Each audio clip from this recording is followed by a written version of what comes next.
यहाँ रहिए आप दोनों, यहाँ रहिए। नमस्कार, एक सेकंड शांत हो जाए। सबसे पहले मैं आप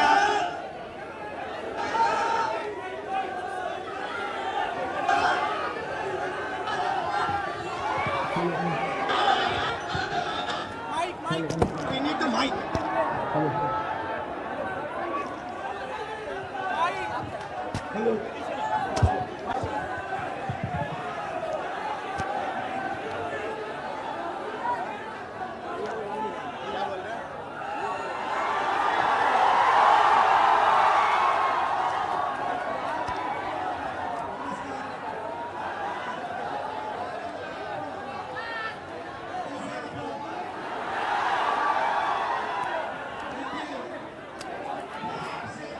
आप लोग सब लोग जाइए, इसके साथ में ऑफिशियल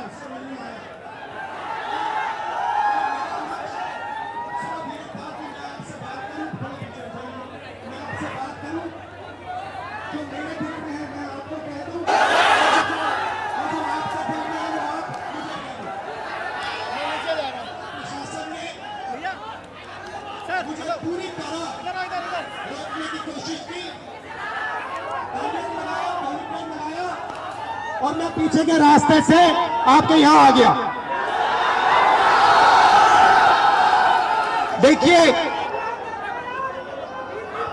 दलित, पिछड़ा वर्ग, अति पिछड़ा वर्ग, आदिवासी वर्ग, आपके खिलाफ इस देश में 24 घंटा अत्याचार होता है।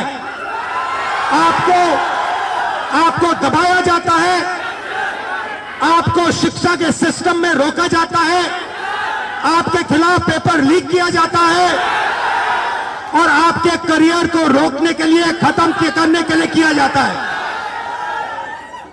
हमने 3 मांगे की हैं।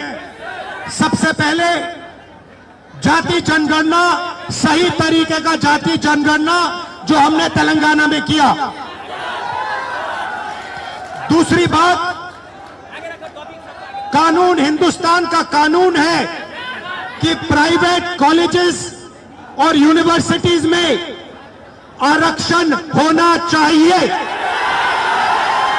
और ना नरेंद्र मोदी, ना बिहार की सरकार उस कानून को लागू कर रही है। इसीलिए हम उन पर दबाव डालेंगे और जब तक, मैं बता रहा हूं, जैसे मैं यहां आया हूं ना, रोक नहीं पाए, वैसे ही नहीं रोक पाएंगे जब तक इन्होंने प्राइवेट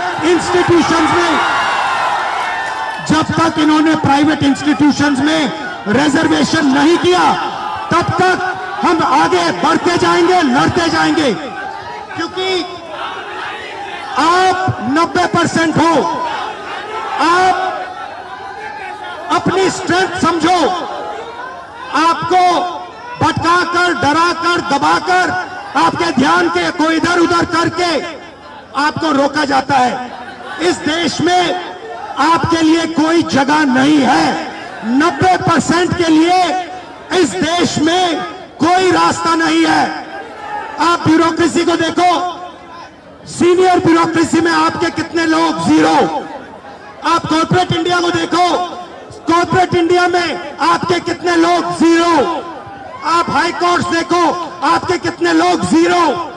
आप एजुकेशन सिस्टम के मालिकों को देखो, मेडिकल सिस्टम के मालिकों को देखो, आपके लोग कितने, 0। मगर मनरेगा की लिस्ट निकालो, आपके लोगों से भरी हुई है। मजदूरों की लिस्ट निकालो, आपके लोगों से भरी हुई है। सारे के सारे कॉन्ट्रैक्ट, सारा का सारा धन 5-10% के हाथ में जाता है और आपको उल्टी सीधी बात बताकर आपके ध्यान को इधर उधर कर दिया जाता है। आपको एक साथ खड़ा होना है और 3 मांगे हैं। पहली मांग जाति जनगणना, दूसरी मांग प्राइवेट इंस्टीट्यूशंस में, प्राइवेट स्कूल्स और कॉलेजेस में रिजर्वेशन, अति पिछड़ा का, ओबीसी का, दलित का, आदिवासी का। तीसरी बात, एससी एसटी सब प्लान जो आपका पैसा है, जो आपको नहीं दिया जाता है, आपको वो दिया जाना चाहिए। ये 3 चीजें कहने में आपसे आया था। और ये बात समझिए, आप एक बात समझिए, बिहार की पुलिस ने अभी मुझे रोकने की कोशिश की, रोक नहीं पाई। पता है क्यों नहीं रोक पाई? नहीं, इसलिए नहीं रोक पाई क्योंकि आपकी शक्ति मेरे पीछे है। आपकी शक्ति मेरे पीछे है, इसीलिए कोई, दुनिया की कोई शक्ति उसको रोक नहीं सकती है। हमने कहा, हमने नरेंद्र मोदी से कहा, पार्लियामेंट में कहा, तुम्हें जाति जनगणना करना पड़ेगा। हमने उससे कहा कि तुम्हें संविधान को यहां माथे पर लगाना पड़ेगा। नरेंद्र मोदी जी ने आपके दबाव से डरकर जाति जनगणना हिंदुस्तान में घोषित किया है। आपके दबाव से डरकर उन्होंने कॉन्स्टिट्यूशन अपने माथे पर लगाया है, मगर वो लोकतंत्र के खिलाफ हैं, संविधान के खिलाफ हैं, जाति जनगणना के खिलाफ हैं। और जो 90% हिंदुस्तान की गरीब आबादी है, अति पिछड़ा, दलित, आदिवासी, माइनॉरिटीज, ये इन सब के खिलाफ है। ये अदानी अंबानी की सरकार है, ये आपकी सरकार नहीं है। आपने इतने प्यार से मेरी बात सुनी, इसके लिए आप सबको दिल से बहुत बहुत धन्यवाद। मैं जानता हूं SC ST अति पिछड़ा हॉस्टल्स में यहां क्या होता है। मैं आपको गारंटी देता हूं, जैसे ही हिंदुस्तान में सरकार आएगी, जैसे ही बिहार में हमारी सरकार आएगी, हम ये सारा का सारा बदल देंगे और आपके लिए जो होना चाहिए वो करके दिखाएंगे। आप सबका बहुत बहुत धन्यवाद। नमस्कार, जय हिंद।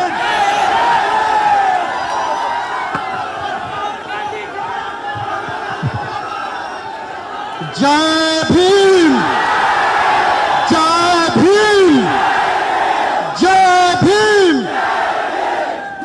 Thank you. जय भीम, और ताकत से जय भीम। नमो बुद्धाय। जय भीम, जय भीम।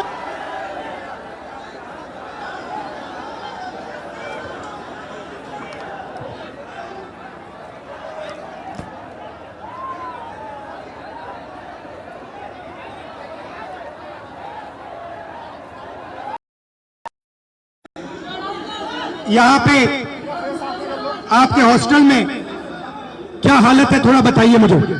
सर हॉस्टल की हालत बहुत खराब है, हॉस्टल की हालत बहुत दयनीय है। हम लोग बहुत बुरी स्थिति में रहते हैं सर। यहाँ की जो प्रशासन है उसके द्वारा बीच बीच में मानसिक प्रताड़ना दी जाती है हॉस्टल को खाली करवाकर।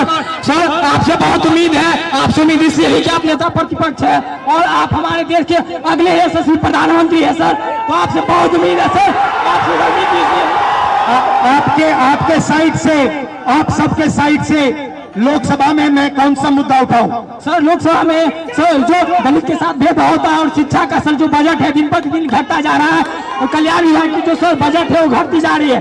दलित की शिक्षा तो सर दलित की शिक्षा योजना स्तर पे मिलती है, लेकिन उसको जमीनी स्तर पे नहीं मिलती है सर। ये जो नई शिक्षा नीति है इसमें सर दलित विरोधी है, इसको डिजिटलाइज करने की बात की जा रही है, जबकि हमारे समाज में सर बहुत से लोग डिजिटल से बहुत दूर है, उनको डिजिटल का भी नहीं पता है। तो इसके लिए सर कुछ किया जाए और जमीनी स्तर पे किया जाए सर। आपसे उम्मीद है सर आप कर सकते हैं सर। ये जो पूरा शिक्षा का सिस्टम और स्वास्थ्य का सिस्टम प्राइवेटाइज हो रहा है, इसके बारे में आप क्या सोचते हो? सर ये सर प्राइवेटाइज करने का सर ये सरकार की जो मंशा है सर, उसे SC ST OBC को दूर रखा जाए सिस्टम से सर। हम लोग शुरू से ही सिस्टम से दूर है, न हमारा मीडिया में कोई है, न हमारा उद्योगपति कोई है, न हमारा बड़ा बड़ा ब्यूरोक्रेट्स में कोई है। तो सर हम लोग को जो उसमें भागीदारी है वो देनी चाहिए सरकार को।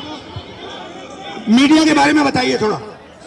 सर जो मीडिया गोदी मीडिया है, गोदी मीडिया सर हम लोग को दिखाती नहीं है, हमारा लोग मेन स्ट्रीम मीडिया में है नहीं, तो हम लोग चाहते हैं कि हम लोग का मीडिया प्रतिनिधित्व हो और सर दरभंगा में जर्नलिज्म के लिए कॉलेज हो, जर्नलिज्म के लिए कॉलेज नहीं है। हम लोग जर्नलिज्म करना भी चाहते हैं तो वो प्लेटफॉर्म नहीं मिलती है सर। इसकी हायर एजुकेशन फीस इतनी होती है कि हमारे के लिए फीस पे नहीं कर पाते हैं, इसलिए हम लोग कोर्स नहीं कर पाते हैं सर। यूनिवर्सिटी में जो है कोर्स समय पर नहीं होता है, यूनिवर्सिटी में जो है सर बहुत फीस। आप क्या पढ़ते हो सर मैं DLED कर रहा हूँ सर, सेकेंड ईयर में बाइट माधोपट्टी दरभंगा से। कैसा चल रहा है? सर DLED तो ठीक चल रहा है, लेकिन सर आगामी TRE 4 है जिसमें 23-25 वालों को मौका मिले, इसके लिए भी हम लोग प्रोटेस्ट किए हैं सर, कर रहे हैं सर।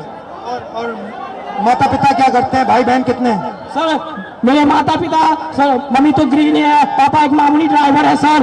पापा जो है 300-400 दिहाड़ी पे काम करते हैं सर। हम लोग बहुत गरीब तबके साथ हैं, अगर ये हॉस्टल नहीं होती तो हम लोग को एक ऐसा प्लेटफॉर्म नहीं मिलता, हम लोग नहीं पढ़ते, इसलिए ये हॉस्टल है। और सर एक और मांग आपसे हम लोग करना चाहेंगे कि सर ये हॉस्टल है, हम लोग यहाँ मैट्रिक इंटर ग्रेजुएशन कर लेते, क्या मैट्रिक इंटर ग्रेजुएशन करने से हम लोग को नौकरी मिलेगी? नहीं मिलेगी। तो कंपटीशन के लिए छात्रावास होना चाहिए, PG छात्रावास दलितों के लिए होना चाहिए, जिससे कि हम लोग आगे की पढ़ाई कर सके और देश के विकास में अपना योगदान दे सके सर। भाई बहन और पापा मामा से मेरी नमस्ते कर देना। Thank you brother.